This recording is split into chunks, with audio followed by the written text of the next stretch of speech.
అందరికీ ప్రభు అయిన యేసుక్రీస్తు వారి యొక్క దివ్యమైన నామములో శుభవందనాలు తెలియచేస్తా ఉన్నాను. అలాగే నాకు ఇక్కడ ఈ బాధ్యతను ఏర్పాటు చేసిన దేవుని సేవకులు ఇక్కడికి నన్ను ఆహ్వానించారు. వారికి వారి కుటుంబానికి మరి ప్రభు పేరు మీద వందనములు తెలియచేస్తా ఉన్నాను. వాక్యం వింటున్న మీరు అందరూ కూడా దేవుని పిల్లలు కనుక దేవుని వాక్యాన్ని ఎంతగా మనము ఆలోచన చేస్తే, ఎంతగా మనం దీని మీద మనము ప్రత్యేకమైన పరిశోధన చేయగలుగుతామో అంతగా దేవునికి మనం దగ్గర అయిపోవడానికి ఆస్కారాలు ఉంటాయి. అందుచేత నేను ఈ సమయంలో మీకు ఒక వాక్య భాగాన్ని చెప్తాను.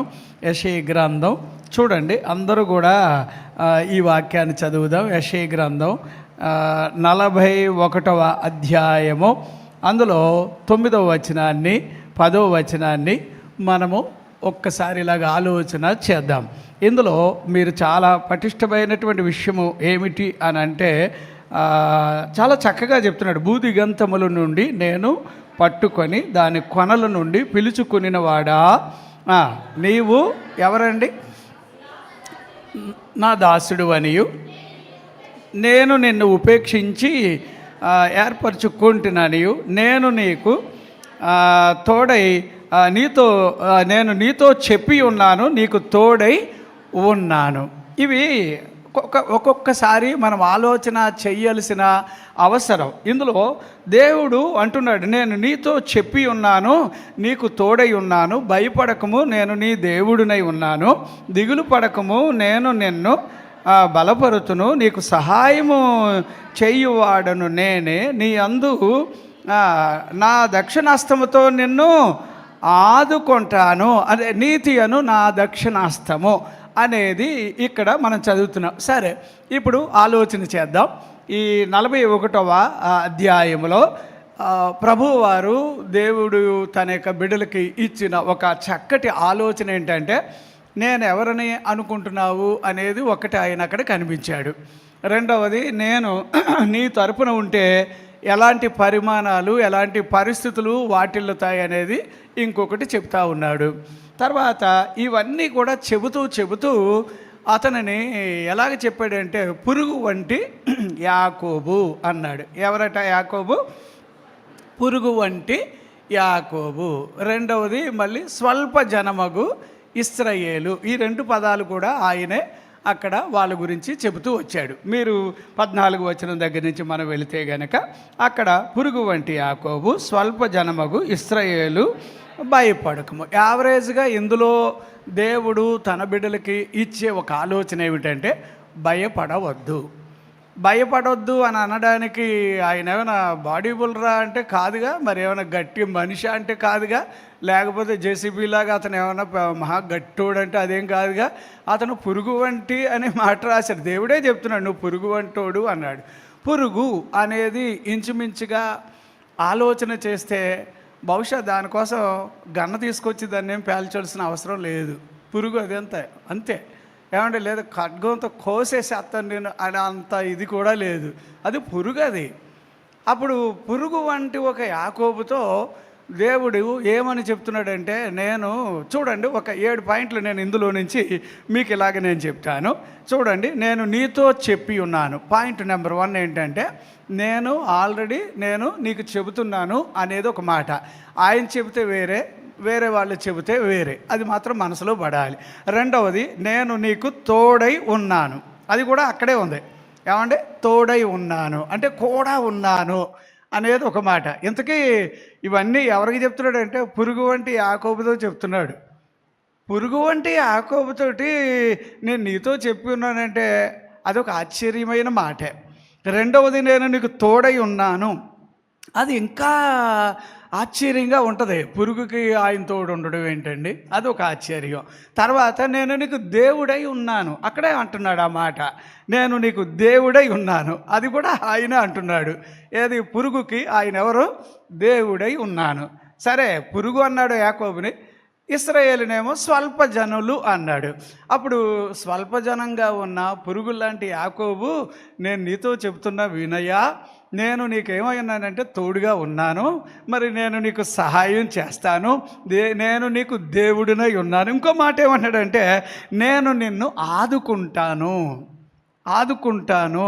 ఏ పరిస్థితులు వచ్చినాయో మరి తెలియదు, కానీ ఆ పరిస్థితుల్లో నువ్వు బెంబేలెత్తిపోయేదటో, కంగారు పడిపోయేదటో, భయపడిపోయేదటో ఉండే స్థాయి నీకు ఉండదు. నేను నిన్ను ఆదుకుంటాను. ఇది కూడా ఆయనే చెప్తున్నాడు. ఇంతకీ ఎవరితో చెప్తున్నాడు? పురుగు వంటి యాకోబుతో. ఇదే నాకు ఇంకా అర్థం కావట్లే. అంత అవసరం ఏమిటి? ఎన్ని ఆలోచన చేస్తే దీంట్లో ఇదేదో చాలా నిగూఢమైన సత్యము ఉండకపోతే ఆ మాట అలాగ ఆయన ఎందుకు అన్నాడు? తర్వాత ఏమంటున్నాడో తెలుసా? నేను నీకు విమోచకుడునై ఉన్నాను. అందులో నుంచే మీరు అది మనం 8వ వచనంకి వెళ్ళారనుకో, ఇంతకీ ఈయన ఈ మాట ఎందుకు అంటున్నాడంటే, మీ నాన్నగారు నాకెవరో తెలుసా? అతడు నన్ను ప్రేమించినవాడు అని రాశాడు నా బైబిల్లో. మీ బైబిల్లో ఒకవేళ అతడు నా స్నేహితుడు అని రాసి ఉంటుంది NIV ట్రాన్స్లేషన్లో. అయితే నా బైబిల్లో ఏముంది అని అంటే, ఇక్కడ క్లియర్గా చెబుతా ఉన్నాడు. ఏమనంటే, నన్ను ప్రేమించిన అబ్రహాము అనే మాట అక్కడ నన్ను ప్రేమించిన అబ్రహాము సంతానమా అని రాశాడు అక్కడ నా బైబిల్లో. అయితే ఒక మాట చూడండి, ఇప్పుడు యాకోబుకి దేవుడు ఇన్ని మాటలు, ఇంత ప్రత్యేకతలు చెప్పడానికి ఒక్క రీజన్ ఏమిటంటే, ఇతను ముందున్న వాళ్ళు మంచివాళ్ళు. ఇప్పుడు మన వాళ్ళు ఉన్నారు, మనలో కూడానండి. అంటే ఇప్పుడు చేను ఏమండి, ఆవెళ్ళి చేను మేస్తే దూడెళ్ళి ఏం చేస్తుందట? గట్టు మీద ఉందట రెడీగా.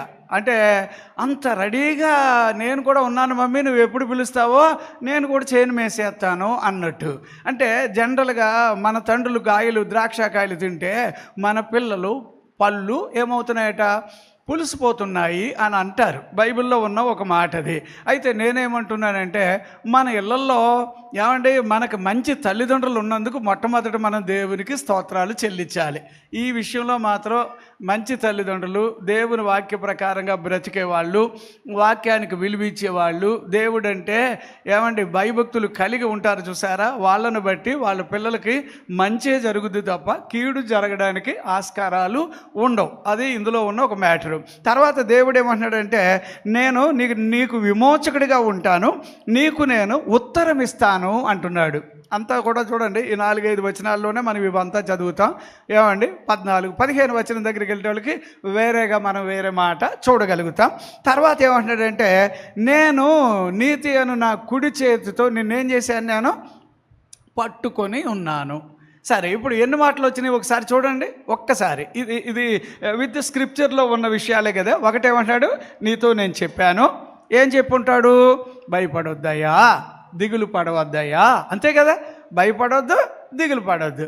ఇది మాత్రం ఈయన నేను భయపడకుండా ఉండడానికి నేను ఇంత లావాటి మనిషినా, లేకపోతే పెద్ద పరాక్రమవంతుడా, నేను గట్టి మనిషినా అంటే ఏమీ లేవు.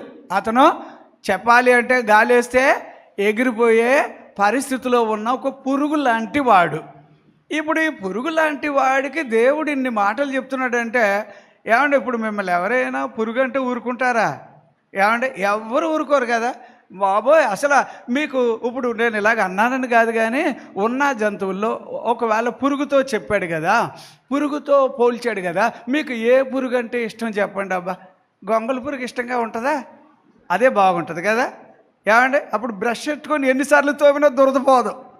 అది మన ఒంటి మీద పాకినా, చేతి మీద పాకినా, అబ్బే అయితే వద్దు, మనకి గొంగళి పురుగు వద్దు. ఏదైనా సరే పోనీ పసర పురుగులు బైబిల్లో ఉన్నాయి, ఒక 7-8 రకాల పురుగులు ఉన్నాయి. ఏదైనా ఒక మాట నేను చెప్పనా, పురుగులు అని అంటే యావరేజ్గా బైబిల్లో ఉన్న సత్యం ఏంటంటే, ఏమండి హేయమైనవి, అసహ్యమైనవి, అంతే. అది ఆ క్వాలిటీలో ఉన్నవాడికి దేవుడు వచ్చి ఏమంటున్నాడంటే, ఏది నేను నీకేం చేస్తానంటున్నాడు? నేను నీతో చెప్పి ఉన్నాను, నీకు తోడై ఉన్నాను, నీకు దేవుడినై ఉన్నాను, తర్వాత నీకు సహాయం చేస్తాను, నిన్ను ఆదుకుంటాను, నీకు విమోచకుడిగా ఉంటాను, నీకు ఉత్తరం ఇస్తాను, నీకు ఇంకేం చేస్తానంటున్నాడు? నీ కుడి చేయి పట్టుకొని నేను నిన్ను కాపాడుతాను. ఎట్టాగబ్బా ఇది ఆలోచన చేయండి. ఇప్పుడు మనం ఈ వాక్యంలోనికి చిన్న చిన్న విషయాలు తెలుసుకుందాం. ఇప్పుడు ఈ మాటలో మీరు మళ్ళీ ఇలా చూడాలి. ఎట్లాగా 8వ వచనం దగ్గర నుంచి మళ్ళీ చదివితే ఏమంటున్నాడు అక్కడ? నీవు చదవండమ్మా. ఎవరు అండి? నువ్వు నాకు ఎవరు? నువ్వు సేవకుడవు. నేను నిన్ను ఏర్పరచుకొని ఉన్నాను. తర్వాత మీ వాళ్ళు అదే మీ ఇళ్ళల్లో ఉన్న పూర్వీకులు ఉన్నారు చూసారా, వాళ్ళు నన్ను ప్రేమించే వాళ్ళు. అబ్రహాము గారి గురించి మ్యాటర్ అక్కడ ఉందన్నమాట. తర్వాత ఇంకేమంటున్నాడు, భూదిగంతముల నుండి నేను నిన్ను పట్టుకొని దాని కొనల నుండి నేను నిన్ను పిలుచుకున్నాను అన్నాడు. చూడు సార్, ఒక్క చిన్న మాట, యావరేజ్గా ఇందులో ఒక చిన్న మాట ఏంటంటే, మనం అల్పులుగా ఉండొచ్చు, బలహీనులుగా ఉండొచ్చు, కారణాలు ఏవైనా అయి ఉండొచ్చు, చాలామంది కోలుకోలేని పరిస్థితుల్లో కూడా ఉండొచ్చు. ఏమోనబ్బా, ఇలాంటి అల్పమైన వాళ్ళు అంటే స్వల్పమైన వాళ్ళు ఒక విధంగా ఎక్కడ చదువుతున్నాం మనం, 1 కొరింథీయులకు రాసిన పత్రిక 1వ అధ్యాయం మీరు 25 నుంచి చదువుతారమ్మా. ఏమని రాశాడు అక్కడ, ఏమంటున్నాడు అక్కడ చూడండి అబ్బా. దేవుని ఒకసారి చదవండి అక్కడ. దేవుని వెర్రితనము మనుషుల జ్ఞానము కంటే ఎలాగుందట, జ్ఞానము గలది. దేవుని బలహీనత మనుషుల బలము కంటే బలమైనది అని చెబుతూ ఇప్పుడు ఏమంటున్నాడు చూడండి అక్కడ.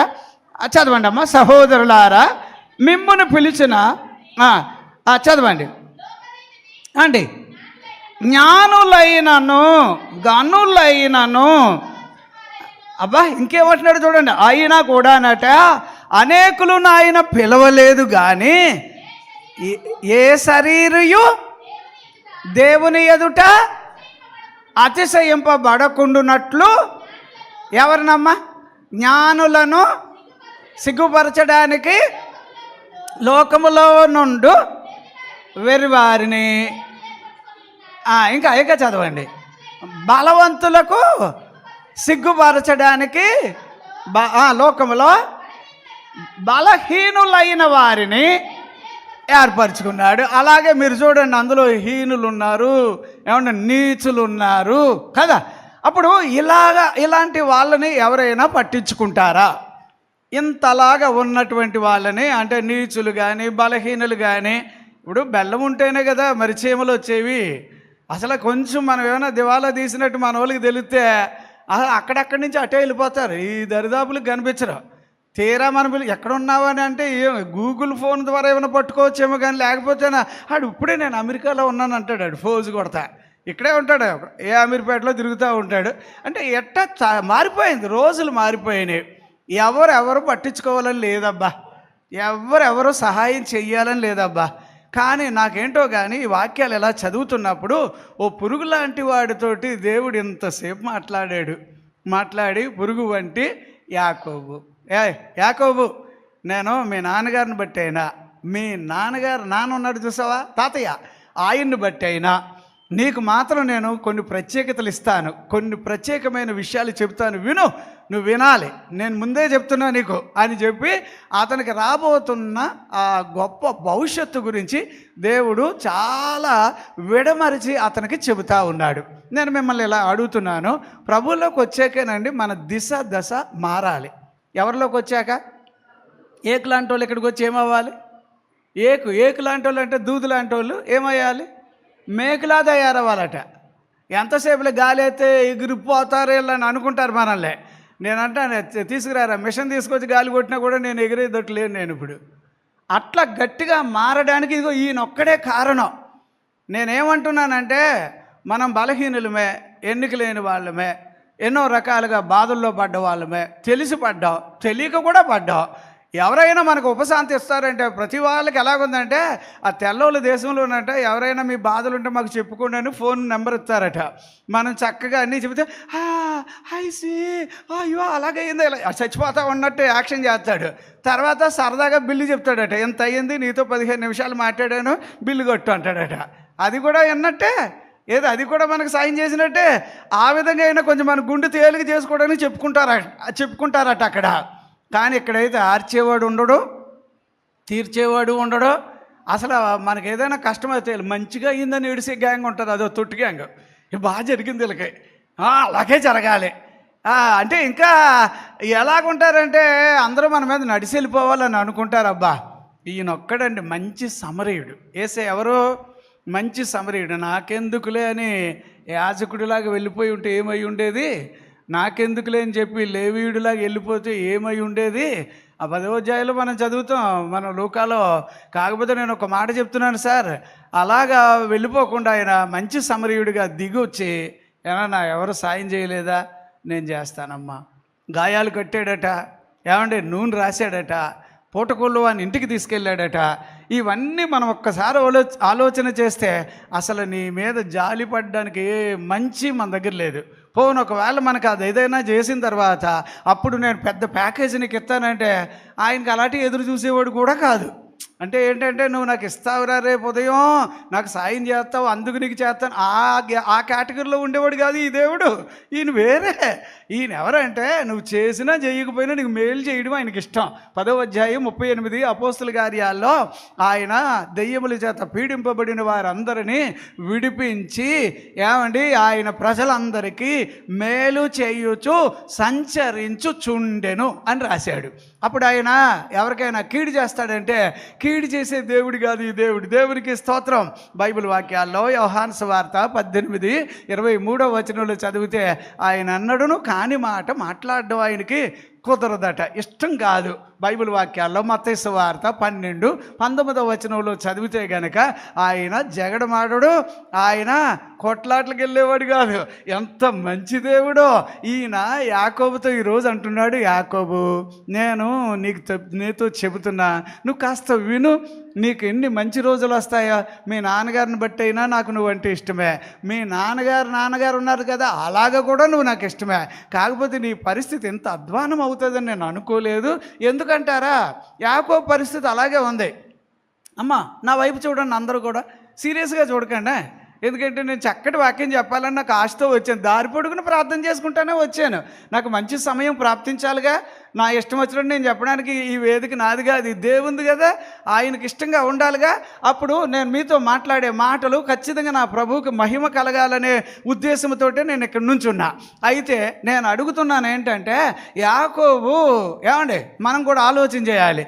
యాకోబు లాంటి స్వభావం ఎవరికి ఉన్నా కూడా ఆ బుద్ధి ఏం బుద్ధో కానీ అతనే బతకాలనుకుంటాడు, కానీ ఇంకొకడు బతకడానికి అందరికి ఇష్టం ఉండదు. యాకోబు బుద్ధి చెప్తున్నాను.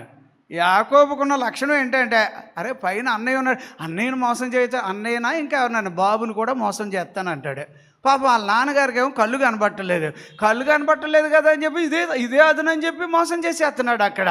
మళ్ళీ అమ్మతో బేరం పెట్టుకున్నాడు. అమ్మ ఒకవేళ అలాగే పట్టేసుకున్నాడు అనుకో, అప్పుడు మరి ఎలాగమంటే, ఒరే నువ్వు వెళ్ళరా బాబు, ఆశీర్వాదాలు ఆ శాపాలేను మరి నువ్వు తీసుకోవాలంటే నేనే తీసుకుంటాను. ఎంత తెలివైనడు యాకోబు. దొంగ లక్షణాలు, అన్ని దొంగ లక్షణాలే, అన్ని మోసపూరితమైన లక్షణాలే. బాబుకి కళ్ళు కనబట్టలేదన్నా ఏ కొడుకైనా మోసం చేస్తాడంటే అయ్య బాబా అప్పట్లో నిజమో కాదో అని అనుకునేవాళ్ళు, కానీ ఇప్పుడైతే నిలువెల్లా మోసం చేసేస్తున్నారు. ఇప్పుడున్న కొడుకులు కూతుర్లు ఎలాగున్నారు, అయ్య బాబు ఇక్కడ ఉన్న వాళ్ళందరికీ కోపం వచ్చేద్దు ఇప్పుడు కదా. ఎంతమంది ప్రేమగా మాట్లాడుతున్నట్టు ఉంటున్నారు అమ్మ బాబుతో, కానీ సీక్రెట్ అది కాదు. ఏది ఎత్తుకెళ్ళాలా, ఏం పోగొట్టుకుపోవాలా. నవ్వుతున్నారంటే కొంతమందికి అలా ఉన్నారా అనిపిస్తలేదా? సరే, ఇప్పుడు యాకోబు గారికి కళ్ళు కనబట్టలేదని, అదే ఇస్సాకు గారికి మోసం చేశాడు అనుకుంటే అది అలాగుంచు. ఏమంటే ఇక్కడ కళ్ళే కాదు, చెవులు కూడా సరిగ్గా ఇస్సాకు గారికి సరిగ్గా వినబట్టలేదేమో.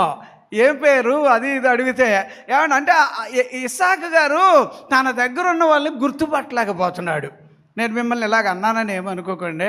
ఇప్పుడు ఇస్సాకు గారు ఏమంటున్నాడంటే, వాళ్ళ పెద్ద అబ్బాయిని పిలిచి, ఒరే నువ్వు అడవిలోకి వెళ్ళి నువ్వు ఏదైనా నాకు మంచి భోజనం వండి పెట్టాలరా, అడవిలోకి వెళ్ళి ఏ పక్షులన్నా కొట్టుకురారా అన్నాడు. ఏమండి ఏ మగ మనిషి అయినా, ఏమండి ఏ ఇంటి అయినా యాక్చువల్లీ భోజనం ఎవరిని అడుగుతా, కొడుకుని అడుగుతాడా, అమ్మని అడుగుతాడా, భార్యని అడుగుతాడా? ఎవరిని అడగాలి? ఎవరిని అడుగుతా? మీ సార్ ఎవరిని అడగాలమ్మా? ఎరా అన్నం అయిందంటావరా అని అడుగుతాడా కొడుకుని? ఏమా అన్నం అయిందా అంటాడా, అడగడా? మరి ఇప్పుడు అమ్మ ఆయన్ని పట్టించుకుంటుందంటారా, పట్టించుకోవట్లేదంటారా? నా ఎంక చూడండి. మరి ఇప్పుడు వాక్యం కదా, అమ్మ యజమానిని పట్టించుకుందంటారా, పట్టించుకోలేదంటారా?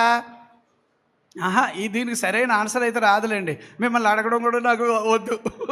ఏమైనా నేను అన్నాను, వీధి భోజనం అలవాటు పడ్డాడు. అదే 4 చక్రాల బండి ఉంటుంది చూసారా, రోడ్డు మీద పోయి తిని వస్తున్నట్టు ఉంది ఇప్పుడు ఇస్సాకు గారి బతుకు. ఎందుకంటే అమ్మ పట్టించుకోవట్లే, అమ్మ సరిగ్గా పెట్టట్లే. నేను ఇంకొక మాట ఇలాగ అన్నానని ఏమనుకోకండి. మీటింగ్ అయ్యాక రేపు నన్ను పిలవకపోయినా పర్వాలేదు, కానీ చాలామంది భర్తలు రోగులు అవ్వడానికి కారణం స్త్రీలలో చాలామంది యజమానులు పట్టించుకోవట్లేదు. ఆ దెబ్బతోటి ఇప్పుడు నన్ను రానివరుగా రేపు మంచిది, మరీ బెంగేమి లేదు నాకు. విషయం చెప్తున్నా. అంటే ఒకవేళ నిజంగా తన భర్తని దేవుడిచ్చిన భాగ్యమని భావించే అమ్మగారులు ఉంటే దేవుడు వారిని దీవించుగాక. కొంతమంది ప్రారంభంలో భలే ఉంటారండి. గుండి ఊడిపోతే పెట్టేస్తారు, బట్టలు బాగోపోతే చేసేస్తారు, సాక్సులు ఇచ్చేస్తారు, ఎన్ని చేసే తర్వాత చేస్తారు. ఇక నువ్వు వచ్చి చేస్తానాయే ఉండాలి.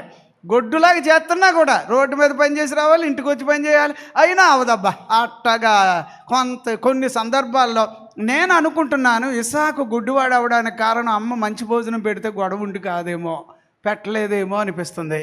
తర్వాత అతను అలాగ అయిపోవడానికి, నాసిరకంగా అయిపోవడానికి కారణం ఆమె పట్టించుకోవట్లేదు. రోడ్డు మీద భోజనం అలవాటు పడ్డాడు. ఏ రోజు చూసినా రోడ్డు మీద ఉన్నవాడు ఇప్పుడు అలాంటి భోజనాలు తిన్నాం అనుకోండి, అది ఉప్పో తుప్పో ఏదో వేసి వండేస్తాడు, అదే బాగున్నట్టు ఉంటుంది. అక్కడ 4 చక్రాల బండి భోజనం ఎలాగుంటుంది ఏమండి? ఇట్టి తిప్పే. ఇప్పుడు ఎవరైనా కూరలు అమ్మే వాళ్ళు ఉంటారు, వాళ్ళకి కోపమే కదా, అదొక బాధ. ఏం చేస్తాం ఇప్పుడు? మేము హోటల్ పెట్టి నడుపుకుంటున్నాం, మీరు అలాగ అంటారంటే ఉన్నాయి బాబు. ఇది ఏంటంటే నిజంగా మంచి చేసేవాళ్ళు ఉంటారు, కానీ ఏమో ఇదే ఇస్సాక్ గారు మాత్రం ఆ భోజనం తిని ఈ భోజనం తిని, మొన్న ఏమో అదేదో పక్షి అన్నావు ఏంట్రా అది అంటాడు, ఈరోజు ఇంకోటి అంటాడు. ఇలాగ తిని కళ్ళు కొంచెం కొవ్వెక్కినాయో మందమైనయో ఏమైనాయో తెలియదు, కానీ అమ్మ పెట్టే భోజనానికైతే ఆ రోగం వచ్చి ఉండదేమో. సరదాగా చెప్తున్నాను అంతే. నచ్చితే స్వీకరించి, లేదా పక్కన వదిలేసేయండి. కానీ ఇస్సాకు చాలా పరిస్థితులు తేడా వచ్చేసినాయి. అప్పుడు ఏం చేస్తున్నాడు ఏమంటే, అతని దగ్గర అయినా కూడా దేవుని మనిషిగా ఉండడం, ఆశీర్వాదాలు నిధి అతని దగ్గర ఉందని గుర్తించి, ఒరే మీ నాన్న దగ్గర బోలు ఆశీర్వాదాలు ఉన్నాయిరా, అవి ఒకవేళ ఈ ఏసావుకి వెళితే కనుక లాభం ఉండదురా, నువ్వే తీసుకోవాలని చెప్పి వాటిని ఇలాగా రెచ్చగొట్టి, పాపం యాకోబు బైబిల్లో ఏముంటుందంటే గుడారవాసి అని రాసింది. ఏ వాసి?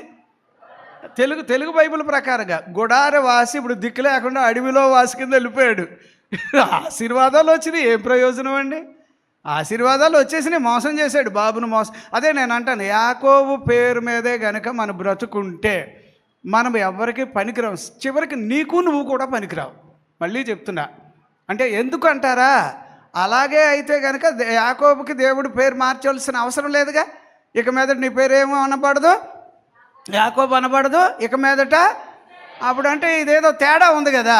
యాకోబు అనగానే అందరి నెత్తి మీద చెయ్యెడతాడు, అందరిని మోసం చేస్తాడు, బాబునైనా లెక్క చేయడు, అమ్మకి కూడా శాపాలు పోయినా పర్లేదు, నేను మాత్రం బతకాలంతే, నేను హాయిగా ఉండాలి, నేను బాగుండడానికి ఏమేమి ప్యాకేజ్ చేసుకోవాలో చేసుకుంటున్నాడు.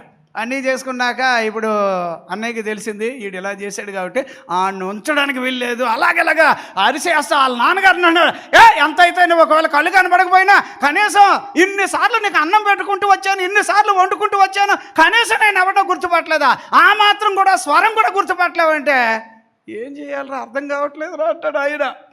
ఏది వెళ్ళిపోయే రోజుల్లో ఆఖరి చచ్చిపోతాడేగా.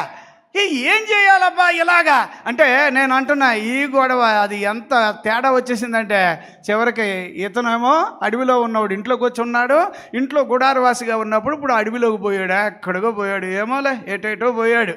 కానీ ఇలాంటి పరిస్థితుల్లో యాకోబుని దేవుడు ఎందుకు దీవించాడంటే అతను ఎలాగైనా ఆశీర్వాదకరంగా బతకాలని అతనికి ఆశ.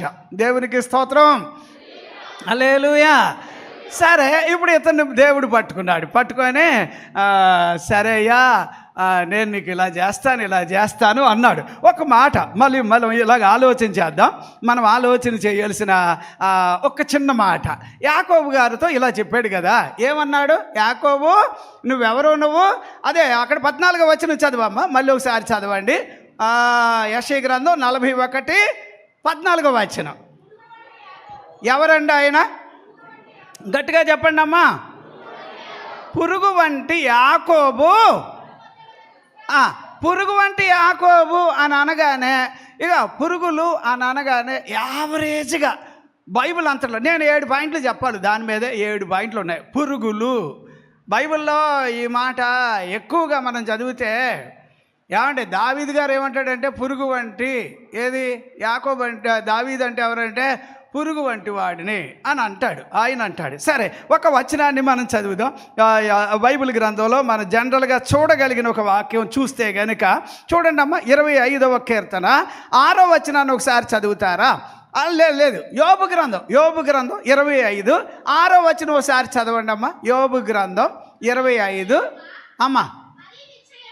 నిశ్చయముగా పురుగు వంటి మనుషుడు ఎవరమ్మా చెప్పండి. అలాగే 22లో కూడా మన దావీదు గారి గురించి మనం చూస్తాం జనరల్గా. అప్పుడు పురుగు వంటి మనిషి ఎవరట? పురుగు వంటి వాడు.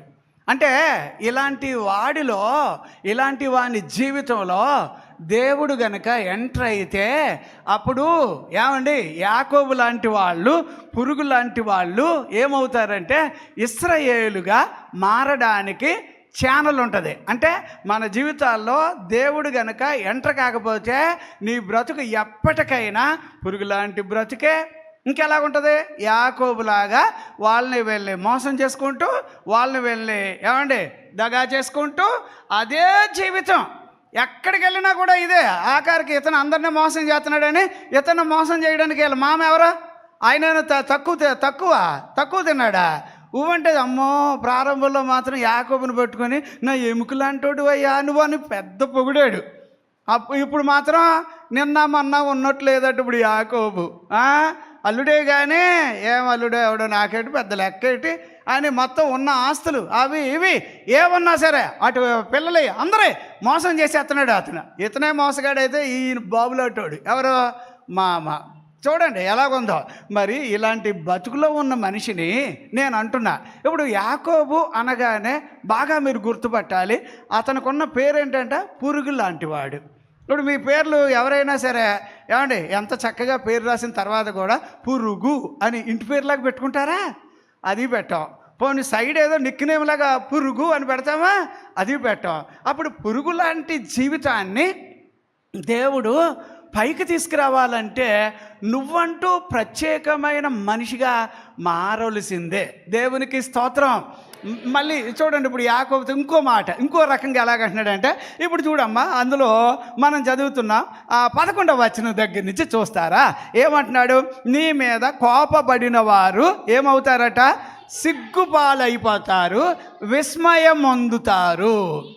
ఒక్క నిమిషం నీ మీద అంటే ఇప్పుడు పురుగు లాంటి యాకోబుని చూడగానే అందరికీ ఎలాగుంటుందంటే అందులో నమ్మకూడదండి, అదే బేసిక్ వస్తుంది అనమాట. యాకోబుని నమ్మొద్దు, యాకోబు మోసగాడు.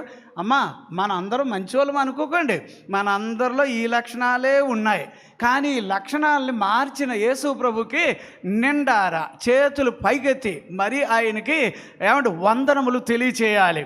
ఈ నీచుడని ఇందాకే చెప్పానుగా, 26 దగ్గర నుంచి చదివాం కదా, 1 కొరింథీయుల్లో 1వ అధ్యాయంలో. అలాంటి వాళ్ళు, అసహ్యంగా ఉన్నవాళ్ళు, ఎన్నిక లేని వాళ్ళు, బలహీనులుగా ఉన్నవాళ్ళు, వెర్రివారిగా ఉన్నవారిని దేవుడు చూడు సార్ వాళ్ళని టాప్ మోస్ట్ లెవెల్లో పెడతాడట. దేవునికి స్తోత్రం, హల్లెలూయా. సరే, ఇప్పుడు ఇందులో నుంచి మనం బాగా ఆలోచించేద్దాం. పురుగు లాంటి వాళ్ళని గెంటేయాలంటే ఫ్యాన్ ఆన్ చేస్తే చాలు వెళ్ళిపోద్దట. ఫ్యాన్ ఆన్ చేస్తే చాలు గాలికి ఎగిరిపోద్ది. అర్థమవుతుందా? అంటే దానికి పెద్ద ఇది పట్టక్కర్లే. కానీ అలాంటి పురుగు లాంటి దేవుడు ధైర్యవంతుడిగా చేసాడట. ఇశ్రాయేలు అంటే పిరికి లక్షణాలు అతనిలో ఉంటే గనక అతడు ఇశ్రాయేలు అని పిలవడానికి వీలు లేదు. అర్థమైందా?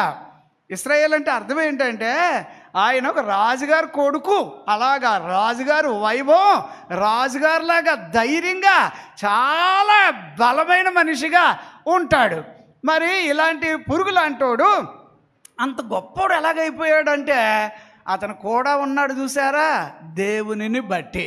ఇప్పుడు మీరు ఎప్పుడైనా మిమ్మల్ని ఏమంటే మీరు ఎలాగున్నారంటే మాకే అని అనకే పెద్ద కళ్ళు ఎట్టుకొని చెప్తున్నావు, అలాగా నాకే కాదు, నువ్వు అలాగ అవ్వడానికి కారణం దేవుడనే మాట ముందు రాని ప్రభు దయ వలన మేము బాగున్నాం, ప్రభు దయ వలన మా పిల్లలు మంచి ఉద్యోగాల్లో ఉన్నారు, ప్రభు దయ వలన మాకు ఇల్లు ఉంది, కార్లు ఉన్నాయి, ఆస్తులు ఉన్నాయి, ఇంకేవైనా ఉన్నాయి. ఏ ఉన్నా కూడా ప్రభువుని బట్టి నీకు వచ్చినప్పుడు ప్రభు నీ పక్షాన ఉన్నతమైన వాడని ఆయన గొప్పగా చూపించడానికి ప్రయత్నం చేయాలి. మీరు అలా ట్రై చేయండి. ఎవరు మిమ్మల్ని మెచ్చుకోరు. ఏదైనా చీటికి మాటికి ప్రభు అంటాడేట్రా బాబు, చీటికి మాటికి దేవుడు అంటాడేట్రా అంటే, అవునయ్యా ఆయన లేని రోజు నాకు రోజు కాదు. అందుచేత ఆయన్ని బట్టి మనకు అన్ని కలుగు చేయబడ్డాయి. కాబట్టి పనికిరాని మనల్ని, నీచులుగా ఉన్న మనల్ని, ఎన్నో బాధల్లో కూరుకుపోయాం, రోగాల్లో ఇరుక్కుపోయాం, బలహీనతల్లో ఉండిపోయాం, ఎన్నో వాటిల్లో మనము పైకి రాము పైకి రాలేము అని అందరూ వదిలేయవచ్చు. కానీ ఈయన మంచి సమరయుడులాగా వస్తాడు. వచ్చి ఏమండి ఎవరు బలహీనులుగా ఉన్నారో వాళ్ళతోటే మాట్లాడతాడు. ఇప్పుడు అప్పులు ఎవరికి ఉన్నాయంటే, అయ్యి బాబు చెయ్యి ఎత్తని వాళ్ళు ఎవరైనా ఉంటారేంటి? అందుకు నేను చెయ్యి ఎత్తమంటలేదు. ఎందుకంటే ఇంచుమించుగా అందరికీ ఏముంటాయి అప్పులు. కాకపోతే కొంతమందికి ఏమో ఎంత తక్కువ ఉంటాయి, కొంతమందికి ఎంత ఉంటాయి, కొంతమందికి ఏమో తట్టుకోలేనని ఉంటాయి. కానీ నేను అంటున్నా, అప్పుల్లో నుంచి దేవుడు నిన్ను బయటకు తీసుకొచ్చునుగాక. మరి బలహీనతలు ఉంటాయి, వాటిలోంచి ఎలా బయటకు వచ్చాం? నేను ట్రై చేస్తే నా వల్ల అవ్వట్లే, కానీ ఆయన నాకు సాయం చేయాలి. అందుకోసమే ప్రభువుని అడుగుదాం, ప్రభువా నా బలహీనతల్లో నుంచి నేను బయటకు రావాలని నాకు ఆశ ఉంది, మీరు సాయం చేయండి అంటే నిలువెల్లా నీకోసం ఆయన పలు రకాలుగా ప్రయత్నం చేసి నిన్ను బయటకు తీసుకొస్తాడు. దేవునికి స్తోత్రం. సరే, పేదరికంలో ఉన్నాం. ఇప్పుడు పేదరికంలోంచి మనం పైకి రావాలంటే ఎట్లాగా? మళ్ళీ ఈయనే రావాలి. ఇప్పుడు ఈయన ఏమన్నాడంటే, చూసావా పురుగులాగా ఉన్నందువల్ల నీకేమొచ్చింది? నిన్ను చూస్తే చాలామందికి సిగ్గు, నువ్వంటే అలాగా. ఇప్పుడు ఏమంటాడంటే, నేను నీ తరపున వచ్చాను కాబట్టి నీవు నీ మీద ఏంటంటే కోపపడే వారందరూ ఇప్పుడు ఏమవ్వాలి? నా మీద ఏడ్చే వాళ్ళంతా ఈ దెబ్బతో ఏమవుతారు చెప్పండి అబ్బా? నా మీద ఏడ్చేవాళ్ళు ఉండాలా వద్దా? ఉండాలబ్బా. వాళ్ళు ఉంటేనే నీ పట్ల దేవుడు ఎంత గొప్పడో తెలిసేది సార్. నిజంగా చెప్తున్నాను. అది చాలామందికి ఇష్టపడరు. ప్రభు నా తరపున ఉంటే నాకు ఎవ్వరూ శత్రువులు ఉండొద్దంటే, శత్రువులు ఉండాలి, ఆయన కూడా మన తరపున ఉండాలి. ఒకసారి ఒప్పుకుంటారా ఒప్పుకోరా? అయ్యి బాబా ఈ టైప్ ఆఫ్ వాక్యాలు మాకు వద్దు, ఆయన ఉంటే మాకు శత్రువులే వద్దంటే, ఉండాలి, శత్రువులు ఉండాలి, ఒకడో ఇద్దరో ఉండాలి. ఆడి కళ్ళ ముందు మనం పైకి రావాలి. దేవునికి స్తోత్రం. మీరు అది చదవండి అబ్బా. 34:10 నిర్గమాకాండంలో చదివితే, నీ ప్రజలందరి ఎదుట, నీకు తెలిసిన వారి ఎదుట, లేదు ఇంకెవరైతే మీ ఊరి వాళ్ళ ఎదుట, బయట చదివి చూస్తే తెలుస్తుంది, వాళ్ళందరి ఎదుట నేను నీకు అద్భుతమైన కార్యం, ఆశ్చర్యమైన కార్యం చేయబోతున్నాను అన్నాడు. అప్పుడు వాళ్ళందరూ కంటి చూపు తప్ప నోటి మాట ఉండకూడదు. అడిగి అమ్మో వీడు భలే తప్పించబడ్డాడబ్బా, భలే కాపాడబడ్డాడబ్బా అనేటట్టు రావాలి. దేవునికి స్తోత్రం. హల్లెలూయా. ఏదో ఒకసారి నవ్వుతా చెప్పండి అబ్బా అందరూ. దేవునికి స్తోత్రం. నేను టైం చూసుకుంటానే ఉన్నాను. నాకు ఇచ్చిన టైం ప్రకారంగానే నేను ముగిస్తాను. ఎక్కువైతే మీరు అయ్యి బాబోయ్ ఆల్జబ్రా గుండుగాబ్రా అన్నట్టు అయిపోతారేమో, అట్లాగేమొద్దు. కానీ ఉన్న టైం ప్రకారంగా నేను ఆపుతా. ఒక్క పాయింట్ చూడు సార్. ఇంతవరకు నేను చెప్పింది ఏంటంటే, పురుగు లాంటోడు ఇప్పుడు పైకి రావాలి. ఏమండి ఎన్నిక లేనోడు ఏం కావాలి ఇప్పుడు చెప్పండి అమ్మ. మన ఇళ్ళల్లో అందరూ మనల్ని తృణీకరించినట్టుగా చూస్తారు ఒక్కొక్కసారి. వాళ్ళ మధ్యలో నువ్వు తలగా మారాలి. ఇది ఎలాగా అంటే ఏమీ లేదండి. సీక్రెట్ ఏంటంటే, ఎవరికైనా దమ్ము ఉంటే కనుక ఈ బైబిల్ గట్టిగా పట్టుకోండి. ఇది తప్ప మనల్ని పైకి తీసుకొచ్చేది ఏమీ ఉండదు సార్. చాలామంది ఏమనుకుంటారంటే, నాకు కాళ్ళు ఉన్నారు ఇళ్ళు ఉన్నారంటే ఉంటారు, కొంతవరకే ఉంటారు. నీ చెయ్యో కాలో ఊడేటప్పుడు ఉంటారు. ఇస్తాకే ఏది చెయ్యి ఇవ్వడానికి ఉంటారా? ఎందుకు పనికిరారాలు. అందుకే నేను చెప్తున్నా, నువ్వు ఎప్పుడు పైకి రావాలంటే ఈ బైబిల్ గ్రంథమే కారణం. దేవునికి స్తోత్రం. హల్లెలూయా. అంచేత ఇప్పుడు అంటున్నాడు, చూడు నీ మీద కోపపడిన వారు సిగ్గుపాలైపోతారు, విస్మయం అందుతారు. నీతో వాదించు వాళ్ళు ఏమైపోతారట? నశించిపోతారట. ఏమైపోతారు చెప్పండి? మాయమైపోతారు. చెప్పండి అబ్బా. అదే ఎవరో పోయి నాతో పెట్టుకున్నారు, ఇంకొందరూ నీ సంగతి చూసుకో, నా ప్రభు వస్తాడు ఇక మీదట అనుకో. అలాగ అనుకోవాలి. ఈ వాక్యాలు అందుకే నాతో తగాదా పెట్టుకున్నానంటే అంత ఈజీగా వదిలేయడు ఇప్పుడు దేవుడు. ఎందుకంటే ఈయన విజృంభించాడు నా విషయంలో. ఆయన నా విషయంలో నేను చూసుకుంటా, నీకు గమ్మునుండు, నేను చూసుకుంటా అని చెప్తున్నాడు ఈయన. అంచేత ఇప్పుడు నా మీద కోపగించుకున్న వాళ్ళు సిగ్గుపాలైపోయేటట్టుగా ప్రభు ఇక్కడ ఏదో ప్లాన్ వేసాడు నా విషయంలో. వాళ్ళు విస్మయం పొందేటట్టు నా విషయంలో ఆయన వేరే మాస్టర్ ప్లాన్ వేశాడు. ఇది అందుకే దర్జాగా మీరు ఆయన చేతుల్లో ఉండడం అలవాటు కావాలి మీకు. అర్థమైందా? ఏదో కష్టం వచ్చినప్పుడు ఆయన చేతిలో ఉండడం, అన్నీ బాగున్నప్పుడు ఎగిరిపోతాం అన్నట్టుగా ఉండడం కాదు, కానీ ఆయన చేతిలో ఉండాలి. తర్వాత ఏమంటున్నాడు అక్కడ? నీతో వాదించే వాళ్ళు మాయమైపోతారు, నశించిపోతారు. నీతో కలహించిన వారు నీవు వెతికినా కూడానట. ఏడ్రా మొన్న మధ్యలో రెచ్చిపోయి పెద్ద ఏదో ఎక్స్ట్రాలు చేశాడు. ఏడాడంటే ఉన్నాడు. రాత్రి కూడా ఇల్లుతో వెళ్ళిపోతాడు. ఆడు ఎక్కడికో అడ్రస్ ఖాళీ చేసుకొని వేరే చోటకు. ఎందుకంటే ఆడికి అర్థమైపోయింది, ఈయన దేవుని మనుషులా బాబు. అయ్యి బాబాయ్ వీళ్ళు దేవుని మనుషులు. పోయి వీళ్ళతో పెట్టుకున్నా. నేను నిజంగా చెప్తున్నాను, సార్ మీకు ఇష్టమైతేనే ఈ వాక్యాన్ని స్వీకరించండి, అంతేగాని నేను ఇందులో వాక్యంలోంచి బయటికి వెళ్ళటలే. నాకు అలాగే వెళ్ళాలని కూడా నాకు అనిపించదు. నాలాంటి వాడి మీద ఈ మాత్రం వాక్యం నాకు కరుణ చూపకపోతే నేను ఎవరి దగ్గరికి వెళ్తాను? బైబిల్ వాక్యాల్లో 73వ కీర్తన 24-25 వచనంలో ఆకాశమందు నువ్వు తప్ప నాకు ఎవరున్నారు? మీరు యావరేజ్గా బైబిల్లో చదవండి. కీర్తనాకారుడు ఏమంటాడంటే, మహారాజులకు బతికినా కూడా ఎన్నున్నా కూడా నా కోట నువ్వే, నా శైలము నువ్వే, నా దుర్గము నువ్వే, నా ఆశ్రయము నువ్వే, అసలు నువ్వు లేని రోజు నాకు రోజు లేదన్నట్టుగా ఆయన నిలబడేవాడు. అందుకోసమే దావీదు అంటే దేవునికి చాలా ఇష్టం. నేను అంటున్నా, సార్ నా జీవితంలో ఆయన నాకు చేసే కార్యాలు చిన్నవి కాదు. నా విషయంలో ఆయన పురుగులంటోడని అందరికీ నేను అనిపించవచ్చు, అందరూ నన్ను గెంటివేయచ్చు, అందరి దగ్గర నేను తోలనాడబడవచ్చు, అందరిలో నేను ఎన్నిక లేని బిడ్డగా కనబడవచ్చు. నా ఇంట్లో కూడా అమ్మా మీరు చూడండి అబ్బా, మళ్ళీ చెప్తున్నాను, ఎందుకో ఈరోజు ఈ వాక్యం రూపంలో ప్రభు నిన్నే దర్శించునుగాక. మళ్ళీ చెప్తున్నానమ్మా, నీకు ఈరోజు మంచి రోజు వచ్చింది. ఈ రోజు నుంచి దేవుడు నిన్ను ప్రత్యేకమైన నిఘాలో పెట్టాడు. బైబిల్లో చూడండి, సమూయేలు గారు యెషయా గారి ఇంటికి వచ్చినాడు. వస్తే ఆ రోజు దావీదు గారు ఆ ఇంట్లో ఆఖరి పిల్లోడు కదా ఉన్నాడు. డాడీ నేను కూడా ఇక్కడ ఉంటాను డాడీ, ఈరోజు పెద్ద పాస్టర్ గారు వచ్చారట. అదే అప్పుడు ఎలాగా అంటే ఒక మోడీ గారు ఈ ఏరియాకి వచ్చాడంటే ఎలా ఉంటుంది అలాగన్నమాట. సమూయేలు గారు ఒక ఇంటికి వచ్చాడంటే అస్సలు ఎవరికి నోటు మాట రావట్లే, అందరూ ఆశ్చర్యంగా చూస్తున్నారు. లోపల ఇక్కడ జరిగేది ఏంటంటే వీళ్ళందరికీ వీళ్ళ నాన్న చెప్తున్నాడు, రే సార్ వచ్చాడు, మిమ్మల్ని అందరిని గమనిస్తాడు, మీరు చాలా చక్కగా తయారవ్వాలి, మంచి డ్రెస్ వేసుకోవాలి, ఆయన దృష్టిలో గనుక మీరు గుర్తించబడ్డారంటే రాబోయే రోజుల్లో దేవుడు మిమ్మల్ని ఏదో ప్రత్యేకంగా వాడుకుంటాడట. ఇలాగంటుంటే ఇవన్నీ వింటున్నాడు. ఎవరో ఒకవేళ ఆ ఇంట్లో చిన్న పిల్లోడు కదా, ఎవరు దావీదు వింటున్నాడు. డాడీ ఈరోజు నేను కూడా ఇక్కడ ఉండిపోతాను డాడీ, గుమ్మగుమ్మలు ఆడిపోతున్నారు, బిర్యానీలు వండేస్తున్నారు, చాలామంది ఇక్కడే తిరుగుతున్నారు, డాడీ నేను ఉంటానంటే ఒక్క మాట మాట్లాడకుండా ముందు మర్యాదగా వెళ్తావా నువ్వు? ఆ గొర్రెలన్నీ ఎవడరా చూసేది? వెళ్ళు, అసలు నువ్వేం పనికిరావాలి. ఎందుకంటే ఆయన చిన్నోడట. ఎవరండి? దావీదు పొట్టోడు, చిన్నోడు, దావీదు ఎన్నిక లేనోడు, దావీదుని ఎవరు పట్టించుకోవాలని లేదు. ఆ అన్నల దగ్గరికి వెళ్తే వెళ్ళు అంటున్నారు. ఏమో ఇష్టమో కష్టమో వెళ్ళిపోయాడు, దావీదు వెళ్ళిపోయాడు, ఆ గొర్రెలు కాసుకోవడానికి వెళ్ళిపోయాడు. వీళ్ళందరూ ఏదో పెద్ద రెస్లింగ్లో ఉంటారు చూడండి, ఇలాగ ఎంతంత లావు శరీరాలు వేసుకొని ఇలాగ ఏనుగు వచ్చినట్టు ఒకడు, పెద్ద ఇంకా ఖడ్గమృగం వచ్చినట్టు ఒకడు ఇలా వస్తుంటే ప్రభువా ఈడే కావాలి, మంచి బలంగా ఉన్నాడు ప్రభు అంటే పక్క పొమ్మనండి, పొమ్మని ముందు అంటున్నాడు. అయ్యారు మీరు అలాగే వెళ్ళిపోండి అంటున్నాడు.